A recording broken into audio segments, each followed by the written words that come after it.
വളരെ സിമ്പിൾ ബ്രേക്ക്ഫാസ്റ്റാണ്. നമുക്കൊരു egg omelette ഉണ്ടാക്കാം. അപ്പോൾ അതിന് വേണ്ടിയിട്ട് ഞാൻ 2 മുട്ട എടുത്ത് വെച്ചിട്ടുണ്ട്. ഇത് കുറച്ച് കൂണ് പൊടിയായിട്ട് അരിഞ്ഞതാണ്, ഒരു സവോള. ഇനിയുള്ളത് കുറച്ച് സ്പിനച്ച് വേണമെങ്കിൽ ആഡ് ചെയ്യാം ഇഷ്ടമുള്ളവർക്ക്, അല്ലെങ്കിൽ ക്യാപ്സിക്കം ഉണ്ടെങ്കിൽ ക്യാപ്സിക്കം ആഡ് ചെയ്യാം. എനിക്കിത് ക്യാപ്സിക്കം ഇവിടെ ഇരിപ്പില്ല. ഞാൻ കുറച്ച് സ്പിനച്ച് ആഡ് ചെയ്യുന്നുണ്ട്. ഞാനിത് അരിഞ്ഞുകൊണ്ട് വരാം. 2 മുട്ട ഞാൻ എടുത്തിട്ടുള്ളൂ. മുട്ടയുടെ എണ്ണം കൂട്ടേണ്ടവർക്ക് കൂട്ടും. പിന്നെ ഇതിനകത്ത് ബേക്കൺ ആഡ് ചെയ്യുമോ അല്ലെങ്കിൽ എന്തെങ്കിലും മീറ്റ് ആഡ് ചെയ്യേണ്ടവർക്ക് അങ്ങനെ ആഡ് ചെയ്യാം. അപ്പോൾ നമുക്ക് ഇത് സോട്ട് ചെയ്യാൻ പോകാം. ഇപ്പം ഓംലെറ്റ് ഉണ്ടാക്കാൻ ഞാൻ ആർക്കും പറഞ്ഞു തരേണ്ട കാര്യമൊന്നുമില്ല. എങ്ങനെയാണ്, ഞാൻ ആദ്യം ഒരു അര ടീസ്പൂൺ എണ്ണ ഒഴിച്ചുള്ളൂ. പിന്നെ സവോള ഇട്ട് നമുക്ക് വഴറ്റിയെടുക്കാം. സവോള ആദ്യം ഇടാം. പിന്നെ അത് കഴിഞ്ഞിട്ട് ബാക്കിയുള്ള പച്ചക്കറി കൂണും ഇതൊക്കെ ഇട്ടിട്ട് പിന്നെ വഴറ്റിയെടുക്കാം. അപ്പോൾ അതായത് സോട്ടാകട്ടെ. പിന്നെ ഇത് വേവിച്ച് കഴിഞ്ഞിട്ട് ഞാൻ ഓംലെറ്റ് ഉണ്ടാക്കുന്ന പച്ചക്കറി എല്ലാം വെന്ത് കഴിയുമ്പോൾ ഞാൻ ഓംലെറ്റ് ഉണ്ടാക്കുന്ന ഭാഗത്ത് ബാക്കി വീഡിയോ കാണിക്കാം. അപ്പം ഞാനൊരു ഫ്രൈങ് പാൻ അടുപ്പത്ത് വെച്ചു. കുറച്ച് വെളിച്ചെണ്ണയാണ് യൂസ് ചെയ്യുന്നത്. അപ്പോൾ നല്ല ഫാറ്റ് നമുക്ക് കിട്ടുകയും ചെയ്യില്ല. അപ്പോൾ വെളിച്ചെണ്ണ ഒഴിച്ച് വെച്ചു. നമ്മുടെ വെജിറ്റബിൾ ഇവിടെ സോട്ടായി വരുന്നുണ്ട്. അപ്പം മുട്ട അങ്ങ് ഒഴിക്കുവാണെങ്കിൽ അതിന് മുകളിലോട്ട് ഞാൻ ഓർത്തു ഇന്നത് ഈ വെജിറ്റബിൾ എല്ലാം കൂടെ ഇട്ട് ഒന്നിച്ചാക്കുന്നില്ല, ജസ്റ്റ് റോൾ ചെയ്തെടുക്കാമെന്ന് വിചാരിച്ചു നടുക്ക് വെച്ചിട്ട്. അപ്പോൾ ആ സമയത്ത് നമുക്ക് ചീസ് ആഡ് ചെയ്യണമെങ്കിൽ ചീസ് ആഡ് ചെയ്യാം. എനിക്കത് ഇഷ്ടമില്ലാത്തതുകൊണ്ട് ഞാൻ ആഡ് ചെയ്യുന്നില്ല. എനിക്ക് ചീസിൻ്റെ ആ ഫ്ലേവർ ഇഷ്ടമല്ല, അതുകൊണ്ട് ഞാൻ ആഡ് ചെയ്യുന്നില്ല. വെജിറ്റബിൾ തന്നെ ഇടുന്നുള്ളൂ. ഞാൻ ഇതിനകത്ത് ഉപ്പും കുരുമുളക് പൊടിയൊക്കെ ചേർത്താൽ കേട്ടോ, ഈ വെജിറ്റബിളിനകത്ത് ചേർത്തിട്ടുണ്ട്.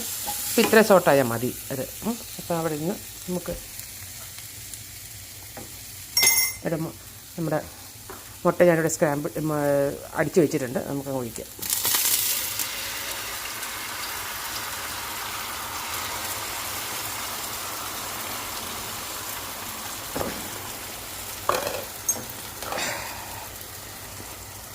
അപ്പോൾ അതാവട്ടെ. അപ്പോൾ അത് കഴിയുമ്പോൾ ഞാനിത് ഈ വെജിറ്റബിൾ നടുപോലെ സ്റ്റഫ് ചെയ്യുന്നുള്ളൂ. അപ്പോൾ നമ്മുടെ വെജിറ്റബിൾ ഇതിനകത്തിട്ടു. അപ്പോൾ ഇതിന് റോൾ ചെയ്തെടുത്താൽ മതി. ഇനി സൈഡിൽ നിന്ന് വിട്ട് പോരുമോ നോക്കട്ടെ. വിട്ട് പോരുന്നുണ്ട്. അപ്പോൾ ഇന്നത്തെ ബ്രേക്ക്ഫാസ്റ്റ് നമുക്കൊരു സ്റ്റൈലിന് സ്റ്റഫ്ഡ് ഓംലെറ്റ് ആണെന്ന് പറയാം. അപ്പോൾ ഞാനിത് പ്ലേറ്റിലോട്ടാക്കിയിട്ട് ഞാൻ ബാക്കി വീഡിയോ കാണിക്കാം. അപ്പോൾ സംഭവം റെഡിയായി. അപ്പം നമുക്ക് കഴിക്കാം. പക്ഷേ നമുക്ക് രാവിലത്തെ നമ്മുടെ ഇന്നലെ പറഞ്ഞ് ഇഞ്ചിയും ജീരകമൊക്കെ ഇട്ട് ചായ ഇല്ലേ, അത് ഞാൻ എന്തായാലും കുടിക്കും. അത് 2 നട്ട്സ് ഞാനെടുത്ത് ഇന്നലത്തെ അത്ര നട്ട്സില്ല, ഒരു 6 നട്ട്സ് ഞാൻ എടുത്ത് വെച്ചിട്ടുണ്ട്. അതിനകത്ത് ഒരു 3 ബദാമും 3 കാഷ്യൂനട്ടും എടുത്ത് വെച്ചിട്ടുണ്ട്. പിന്നെ ഓംലെറ്റും. അപ്പോൾ നമുക്ക് ഈ ഓംലെറ്റും വെജിറ്റബിളൊക്കെ കൂടെ കഴിച്ചു തുടങ്ങാം. ടെംപ്റ്റേഷൻ ഉണ്ടാക്കുന്ന സാധനങ്ങൾ തന്നെയാണ് അടുക്കളയിലിരിക്കുന്നത്. ഇത് കണ്ടോ, നമ്മുടെ വാഴക്കുളത്ത് നിന്ന് വന്ന തെള്ളിയാങ്കലെ മറ്റേ ജെഡി കേക്കില്ലേ, ഓൾഡ് റം കേക്ക്, അതിവിടെ വന്നിട്ടുണ്ട്, എത്തിയിട്ടുണ്ട്. അത് സഹിച്ചുകൊണ്ടാണ് ഞാൻ ഈ മുട്ട തിന്നാനും ഈ ഡീറ്റോക്സ് പരിപാടിക്ക് തുടങ്ങിയത്.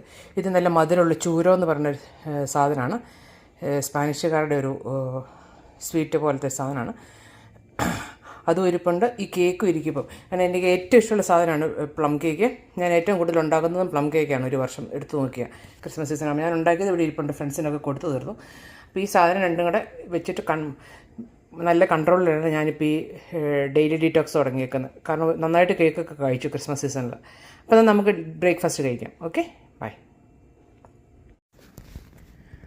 അപ്പോൾ എൻ്റെ ചാനൽ സബ്സ്ക്രൈബ് ചെയ്യണം. Please like and